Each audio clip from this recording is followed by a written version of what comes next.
Mayor, you are taking over as the president, acting president of PDP.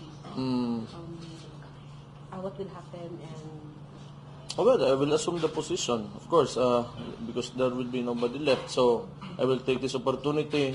PDP Laban is open to all, not exclusively to politicians or people in high places. So, kung ordinaryo kang tao and you believe in making a greater country and you have aspirations to, join us in building a country, if you are for federalism, you are welcome to join. So, managhanta dire.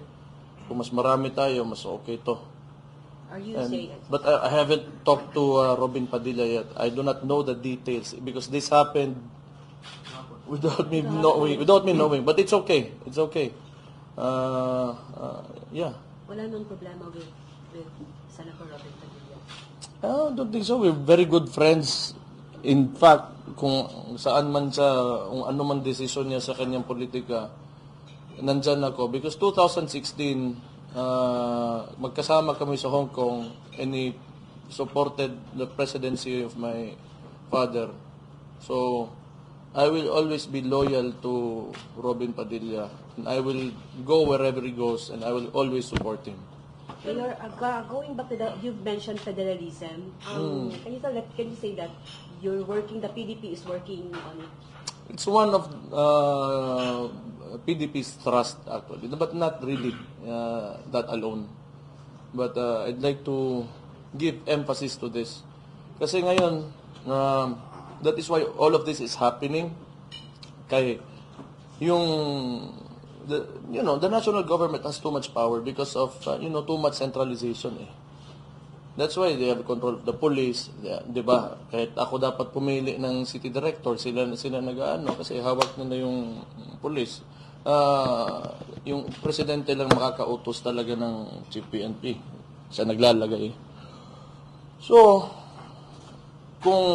if we devolve the powers and functions of government down to the local government units, then I think we can govern ourselves better.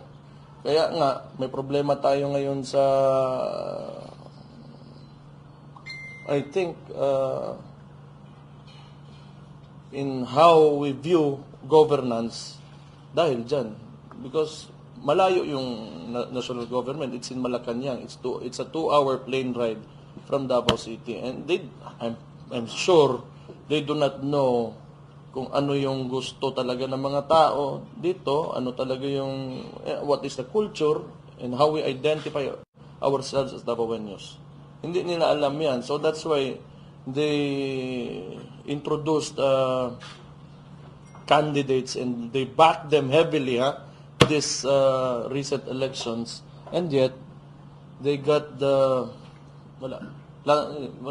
wiped out sila. So that's why. So I think it would be good for the country so that, provinces and like us, like Davao City, can govern ourselves better.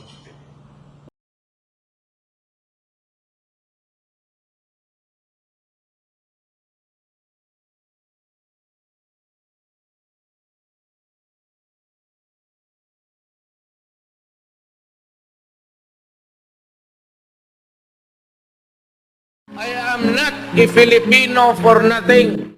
I did what I had to do. And whether you believe it or not, I did it for my country.